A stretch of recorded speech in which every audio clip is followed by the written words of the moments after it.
औरत कितनी बेवकूफ़ होती है। वक्त मिले तो ज़रूर देख लेना। वह सुबह उठी और प्रार्थना करके रसोई में आ गई। चाय के लिए चूल्हे पर पानी रखा, फिर बच्चों को जगाया ताकि वो स्कूल के लिए तैयार हो सके। रसोई में जाकर चाय बनाई और अपने सास ससुर को दे दी। फिर उसने अपने बच्चों के लिए नाश्ता बनाना शुरू किया। बच्चे जब तैयार हुए तो उन्होंने नाश्ता किया और उसने बच्चों का लंच बनाया। इसी बीच बच्चों की वैन आ गई। बच्चों को स्कूल भेजकर टेबल से बर्तन समेटे। इसी बीच पति ऑफिस के लिए तैयार होने गए तो उनकी ज़रूरी चीज़ें निकाल कर दे दी। जल्दी से किचन में आई और पति के लिए नाश्ता बनाने लगी। एक पराठा और अंडा अभी बना ही था कि छोटी ननद रसोई में आई। यह कहकर नाश्ता ले गई कि मुझे कॉलेज जाने में देर हो रही है। उसी समय देवर भी यूनिवर्सिटी जाने के लिए तैयार हो गया। जल्दी से पति और देवर के लिए नाश्ता बनाया और मेज पर रख दिया। 9 बजे पति ऑफिस गया तो उसने आकर टेबल से बर्तन उठाकर सास और ससुर के लिए नाश्ता बनाया।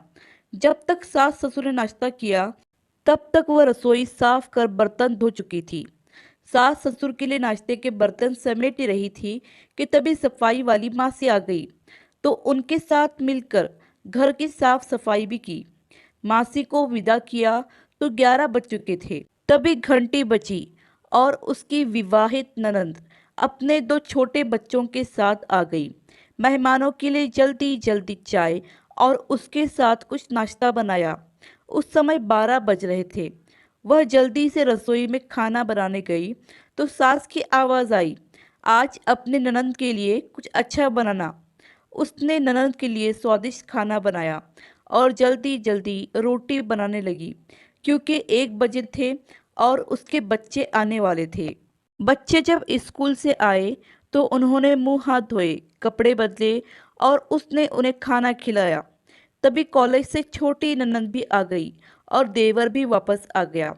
उसने सबके लिए जल्दी जल्दी रोटी बनाई और सबको परोस कर खिलाया। जब सब खाकर उठे तो 3 बज चुके थे और उसे अचानक भूख लगी। उसने मेज पर हॉट पॉट में देखा और एक भी रोटी नहीं बची थी। वह सब बर्तन समेटकर रसोई में जा ही रही थी कि उतने में उसका पति घर में दाखिल हुआ। उसे देखकर पति ने कहा, मुझे बहुत भूख लगी है, जल्दी से खाना निकालो। वह झट से रसोई में गई और अपने पति के लिए रोटियां और कुछ सब्जी बनाने लगी। जब उसने अपने पति के लिए खाना बनाया तब 4 बज चुके थे। उसके पति ने उससे कहा, आओ तुम भी खा लो।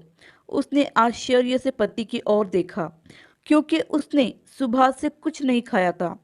वह पति के साथ खाना खाने बैठ गई। जब उसने अपने मुंह में रोटी का टुकड़ा रखा तो उसकी आंख से एक आंसू निकला। उसके पति ने पूछा, तुम रो रही हो? क्यों? उसने मन में सोचा, मैं इनसे क्या कहूँ? ये क्या जानते हैं कि ससुराल में इतनी मेहनत के बाद मुझे यह रोटी मिलती है जिसे लोग मुफ्त की रोटी कहते हैं। उसने अपने पति को उत्तर दिया, कुछ नहीं। उसके पति ने कहा, स्त्री कितनी बेवकूफ़ होती है, किसी कारण के बिना ही रोने लगती है। कहानी पसंद आए तो लाइक, सब्सक्राइब और शेयर करना ना भूलें।